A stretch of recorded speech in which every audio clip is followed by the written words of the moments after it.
मुस्कुराता भारत के इस खास शो में सभी दर्शकों को मेरा नमस्कार। आज मेरे साथ हैं एक ऐसी महिला जो मीडिया जगत से उस समय जगी, उस समय उगी या उस समय उनका उदय हुआ जब लोग मीडिया के बारे में बहुत कुछ नहीं जानते थे। इलेक्ट्रॉनिक मीडिया तो दूर दूर तक नहीं था उस समय, तो लेखनी का काम होता था। तो उस मीडिया ने उनको कहीं ना कहीं कवि भी बना दिया। मुस्कुराता भारत के इस शो में डॉक्टर विनीता गुप्ता का बहुत बहुत स्वागत है मैम। बहुत बहुत धन्यवाद, बहुत बहुत धन्यवाद। आपने आज हमको अपना समय दिया, सबसे पहले इसके लिए धन्यवाद। और यहाँ की हम कार्यक्रम की शुरुआत करते हैं। स्वागत है आपका। हमारी सीरीज बहुत सारे हम लोग अलग अलग मुद्दों पर काम करते हैं, अलग अलग टॉपिक्स पर काम करते हैं, क्योंकि ये फागुन का महीना है। तो इस समय हमारी सीरीज का नाम है रंग। अगर मैं डॉक्टर विनीता गुप्ता को अपनी रंग सीरीज के बारे में बता रहा हूं और कह रहा हूं रंगोत्सव, सच में रंग एक एहसास है। क्या बोलेंगे डॉक्टर विनीता गुप्ता इस पर? रंग सचमुच में एक बहुत गहरा एहसास है। ये रंग हमारी प्रकृति में चारों ओर बिखरे पड़े हैं। आप ढूंढ कर तो देखिए, इंसान वो रंग बना नहीं सकता। और अगर हम भावनात्मक स्तर पर कहें तो भावनाओं के बहुत सारे रंग हैं, और इन रंगों में कहीं प्रेम का रंग बहुत गाढ़ा है और गहरा है। और ब्रज में आने के बाद तो इस रंग ऐसा चढ़ा है कि कहीं उतरने का नाम ही नहीं लेता। वो ऐसा प्रेम का रंग है। इस पर मैंने एक अभी भजन भी लिखा था, प्रेम मगन नंदलाल मन भयो होरी होरी। होरी होने का मतलब है कि रंगों में छा जाना, और मन में जो आनंद की फुहार है। जब हम रंग का नाम लेते हैं तो कहीं ना कहीं हमारे भीतर एक आनंद का झरना सा स्फुटित होता है, और वो जो आनंद का झरना है वो कहीं ना कहीं हमारे पूरे वातावरण को रंग कर चला जाता है। और वो रंग जिसका एहसास हम पूरे साल करते रहते हैं, सिर्फ फागुन ही नहीं, ये तो हमारे फिर हस्ती पर छाता रहता है। 1986 से शुरू हुआ सफर एक पत्रकार के रूप में जी। उस समय का रंग अगर मैं आपको फ्लैशबैक में ले जाऊं 40 साल, और आज जहां आप खड़े हैं जी, कितने रंग आपने अपने सामाजिक जीवन में देखे हैं? जमीन आसमान का अंतर है। जिस समय मैंने पत्रकारिता में प्रवेश किया उस समय मानिए कि महिलाएं शायद ना के बराबर होती थी। मैंने बहुत सारे ऑर्गेनाइजेशंस में जब एंट्री की तो वहां बहुत अजीब सा मुझे भी लगा कि बुजुर्ग से लोग होते थे, वो यूं नाक पर चश्मा चढ़ाए ऊपर से लेकर नीचे तक। पहले तो एक महिला ऑफिस में, ये उनके लिए बड़ी अजीब सी स्थिति होती थी। और उन लोगों के बीच में जब मैंने काम करना शुरू किया तो मेरे सामने एक बहुत बड़ी चुनौती थी, और उससे बड़ी चुनौती अपने घर के स्तर पर थी। घर के स्तर पर इसलिए कि मम्मी पापा को थोड़ा सा तो ये आइडिया था कि पत्रकारिता की दुनिया ऐसी है, और उसमें मुझे रात भर बाहर रहना होता था। रात को नहीं आना या बहुत देर रात को आना, तो मेरी जिंदगी सचमुच में घर में जब भी कोई कहीं से कॉल लेटर आता था या फिर अपॉइंटमेंट होता था, घर में एक बहुत भयंकर तूफान खड़ा होता था। उन तूफानों के बीच में भी सब चीज सहते हुए मैं आपको बता नहीं सकती कि वो जिंदगी का जो दौर था वो कितना कठिन दौर था। मेरे मम्मी घर के अंदर, भाई बस स्टैंड पर, और मेरे पापा गली में चक्कर लगाते होते जब मैं लौटती, और आते ही जो क्लेश होता था घर में। तब मुझे एक अपनी गजल मैंने लिखी, किश्तों में क्यों मरना होता, काश हमारा घर ना होता। वो फील अब आप समझ सकते हैं कि एक पत्रकारिता का जो मैंने फील्ड चुना, उसकी अलग चुनौतियों, उसकी डिमांड्स अलग थी, और घर के दायरे, समाज के दायरे, संकीर्ण दायरे वो अलग थे। वो जीवन जो आपने देखा और कलम से लिखे हुए शब्द, आपको क्या लगता है कितने लोगों के जीवन के रंग को प्रभावित कर सकते हैं? बहुत लोगों के जीवन को प्रभावित किया उन्होंने। अब शायद मैं कुछ कर पाई। मुझे लगता है कि मेरे आने के बाद पत्रकारिता में और बहुत सी महिलाएं आई, मैं ये तो नहीं कहती कि मैं पहली थी, लेकिन हाँ शुरुआती दौर में हम जरूर थे। और जो कुछ मैं कर पाई या मैंने जो लिखा उससे लोगों के जीवन में जरूर बदलाव आया। और अनजाने लोग मेरे पास आते थे कि अपनी समस्याएं लेकर कि आप हमें बताइए कि कैसे होगा कैसे होगा। उसमें किन्नर से लेकर वेश्याएं, समाज के लगभग हर वर्ग के लोग। मैं नशेड़ियों के बीच में गई, नशेड़ियों के जीवन में भी बदलाव की कोशिश की और मुझे लगा कि मेरी स्टोरीज के जरिए वो बदलाव आया। अगर मैं आपसे आज कहूं कि एक संदेश मैं पब्लिक को दिलवाना चाहता हूं, आज के हमारे भागम भाग के समय पे जी। बहुत सारी दिक्कतें ये हैं कि छोटे छोटे बच्चे मोबाइल के आदी हो गए हैं। छोटे बच्चे क्या, बुजुर्ग भी आदी हो गए, युवा भी आदी हो गए हैं। क्या कलम से अगर कोई लिखना शुरू करे तो आपकी नजर में उसका कहीं ना कहीं ये जो मीडिया प्रेम है या सोशल मीडिया या मोबाइल जो प्रेम है वो कम हो सकता है?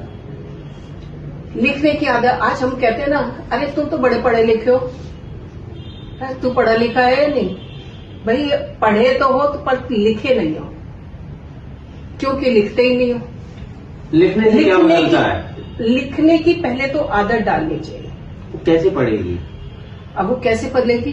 हम जब सुंदर सुंदर अक्षर रचते हैं तो कहीं ना कहीं ऐसे लगता है कि कोई अच्छी सी पेंटिंग बन रही है। कर्सिव राइटिंग होती थी, पुराने लोग लिखते थे, और जो लिखा हुआ है वो कहीं ना कहीं ऐसा सहेजा हुआ रखा रहता है।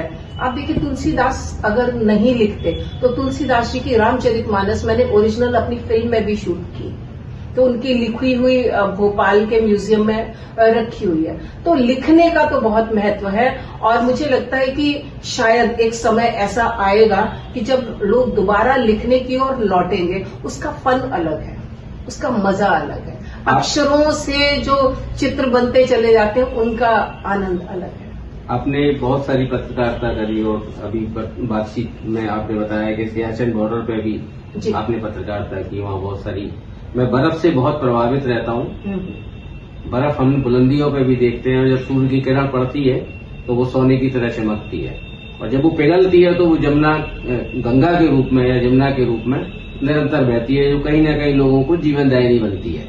क्या बोलेंगे इस? और फिर वो जल भाप बनता है और बारिश हो जाती है। तो ये तो एक सृष्टि का नियम है जो हम बर्फ के जरिए, बर्फ, जल और फिर भाप।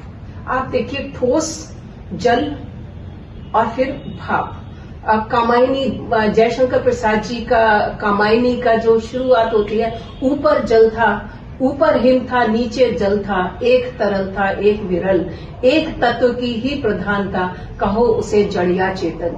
ये जड़ और चेतन, इन सब के बीच में देखें तो मूल तत्व तो एक ही है, वही है। वो कभी हमें बर्फ के रूप में दिखाई दे रहा है, कभी हमें जल के रूप में दिखाई दे रहा है, और कभी वो वाष्प के रूप में दिखाई दे रहा है। रूप बदला है लेकिन मूल तत्व वही है। और फिर वो जब बारिश बनकर आता है तो पूरी प्रकृति रंगों से नहा जाती है, खुश हो जाती है, खुशनुमा हो जाती है। मैं अपनी शादी से पहले की जिंदगी और शादी के बाद की जिंदगी दो अलग अलग तरह से देखती हूँ। शायद किसी भी सामाजिक वजहों से, हाँ, मेरे मम्मी को खासतौर पर ये था कि शादी करनी है, शादी करनी है, जबकि मुझे ये था कि मैं अपना करियर बनाना चाहती थी। मैं पत्रकारिता के क्षेत्र में थी, बस एक यूं ही जुआ सा हुआ ना। और ये भी था कि तुम तो पत्रकार हो, किसी के साथ भी शादी, मतलब कितने लोग मिलते हैं, आदमियों ही के बीच में रहना है, तुम्हें तो जो भी पसंद हो उससे कर लो, किसी को कुछ नहीं। लेकिन मुझे हमेशा ये लगता था कि कोई भी जो लड़के या पुरुष हैं वो बीवी तो अपनी चाहते हैं 15वीं शताब्दी की हो, लेकिन गर्लफ्रेंड उनकी 21वीं शताब्दी की होनी चाहिए। तो मुझे ये जो दोगलापन था ना पुरुषों में, कहीं मुझे ये चीज बड़ी चुभती थी। तो मैंने कहा मुझे शादी ही नहीं करनी। लेकिन मेरी शादी हुई, मैं इतनी खुशकिस्मत थी कि मेरी वृंदावन के परिवार में शादी हुई। बिहारी जी के सामने अब मेरा रिश्ता तय हुआ। ना मैं लड़के को जानती थी, ना लड़का मुझे जानता था, लेकिन बड़े बुजुर्गों ने, मेरे ससुर जी ने और मेरी बुआ जी ने बिहारी जी के सामने तय कर लिया, जी है गई, बस हो गया तो हो गया। लेकिन मुझे ये नहीं पता था कि वृंदावन का ये रहने वाला परिवार, खंडेलवाल परिवार, मेरे ससुर जी विद्यापीठ में एक कॉमर्स और इकोनॉमिक्स के प्रोफेसर थे। इतने खुले मन के होंगे। सबसे पहले तो उन्होंने मुझे स्वीकार किया। उन्होंने कहा कि मुझे अपनी बहू मोटरसाइकिल चलाती हुई और जीन्स पैंट और खद्दर का कुर्ता पहने हुए और जैकेट पहने हुए मोकू अपनी बहू याई रूप में स्वीकार है। बहुत अच्छा। मुस्कुराहट का किसी के भी जीवन में कितना महत्व होता है? बहुत महत्व है। अगर मुस्कुराहट है तो आप आगे बढ़ते चले जाएंगे, और वो मुस्कुराहट आर्टिफिशियल नहीं हो सकती, ये बात तो है। अगर मैं आपको एक स्लेट दूं जी, आप उस पर क्या शब्द लिखोगे? प्रेम। ऐसा क्यों बोला प्रेम? शायद ये प्रेम ही एक ऐसी अनुभूति है जो व्यक्ति को जीवन देती है। ये मैं मानव जीवन की बात नहीं कर रही, ये पेड़ को, पौधे को, फूल को, पशुओं को आप उनसे प्रेम करके तो देखिए वो आपको कितना प्रेम देंगे। तो ये वो चीज है जो कहीं ना कहीं कनेक्ट करती है, प्रकृति से भी कनेक्ट करती है, और प्रेम के प्रतिरूप के रूप में मानव तो अपने आप में है ही। आपको लगता है मुस्कुराहट आदमी के जीवन को बीमारियों से बहुत दूर रख सकती है? बिल्कुल, लेकिन वो मुस्कुराहट आर्टिफिशियल ना होकर एक स्वतः प्रस्फुटित होने वाली जो मुस्कान है आजकल खोती जा रही है। हम कहीं ना कहीं ऐसे जाल में फंसते चले जा रहे हैं जिसको एक डार्क स्पेस आजकल कहा जा रहा है। वो डार्क स्पेस कहीं ना कहीं मोबाइल में, या फिर हम स्क्रीन से हट गए हैं। तो उससे क्या है कि हमारी जो ब्रेन के जो तंतु है ना, वो पूरे तरह से आपस में जकड़ते चले जा रहे हैं। उनको खोलने के लिए कहीं ना कहीं मुस्कान की जरूरत है, और वो मुस्कान कहाँ से आएगी? जब हम एक्टिविटी करेंगे। अगर आप सेडेंट्री लाइफस्टाइल को अपना रहे हो तो आप वो मुस्कुराहट भूल जाओगे धीरे धीरे। क्यों? क्योंकि वो तनाव आपके ऊपर हावी हो जाएगा। तो इसलिए जरूरी है कि हम सुबह उठकर सूरज के दर्शन करें, सूर्य को देखें। अगर सूर्य उपलब्ध नहीं है तो कम से कम अपने हाथ पैरों को चलाएं, अपने हाथ पैरों को चलाएं, क्योंकि आपकी बॉडी भगवान ने बनाई ही ऐसी है कि जब हम हाथ पैरों को चलाते हैं वो अपने आप बैटरी चार्ज हो जाती है। देखिए, बच्चा जो है प्रकृति का सबसे खूबसूरत कहना चाहिए उपहार है। जब बच्चा आता है तो आपके मन में अपने आप ही एकदम खुशी आ जाती है, और इतनी खुशी आती है कि आप सब चीज भूल जाते हैं, अपने दुख दर्द सब भूल जाते हैं। तो हमें उसको सहेज कर रखना है, उस खुशी को, उन पलों को सहेज कर रखना है। हमें बच्चों से कनेक्शन बनाना है अपना। डॉक्टर विनीता गुप्ता अपने आप से कब बात करते हैं? 24 घंटे में जब तक जागती रहती हूँ, 18 घंटे या 16 घंटे तो मैं अपने आप से ही बात करती हूँ। क्या मिलता है उससे? क्या देखते हो? अपने अंतर मन में झांक कर देखते हैं कि बहुत सारी चीजें ऐसी हैं जो मैं अभी मेरे लिए करने बाकी है। लगता है कि उम्र का ये दौर आ गया है, इसी वजह से मैं नौकरी भी छोड़कर आई कि जो कुछ करना चाहती हूँ वो करूँ, आज सब लोगों से खूब प्रेम करूं और खूब प्रेम बांटूं। वो तो कट गई ना पुराना, तो अब तो नया करना है। मैं तो अभी इसीलिए कह रही हूँ ना कि बहुत कुछ करने के लिए मैं आई, कि मुझे लिखना बहुत है, मुझे बहुत सारा काम करना है, और समाज के लिए और राष्ट्र के लिए खासतौर पर। मुस्कुराता भारत की टीम से आप क्या कहना चाहेंगे? हम लोग इसी तरह के सामाजिक टॉपिक्स लाते हैं, उन पर काम करने का प्रयास करते हैं, आप जैसे लोगों से शब्द लेते हैं, क्या बोलेंगे? देखिए, मुस्कुराता भारत अपने आप में शब्द ही ऐसा है जो वसुधैव कुटुंबकम को कहीं कनेक्ट करता है। अगर ये मुस्कुराता भारत पूरे वसुधैव कुटुंबकम की बात करनी शुरू करें, हम भारत से दूर तक फैल जाएं, जैसे कि खुशबू फैलती है, जैसे कि हवा फैलती है, जैसे ये प्रकृति के रंग फैलते हैं, तो आप देखिए कि पूरी दुनिया कितनी खूबसूरत बन जाए और कितने खूबसूरत रंग हो उसमें। बहुत अच्छे डॉक्टर विनीता गुप्ता साहब, आपका धन्यवाद, और अगले किसी एपिसोड में एक नए सब्जेक्ट के साथ। जी जी, धन्यवाद धन्यवाद।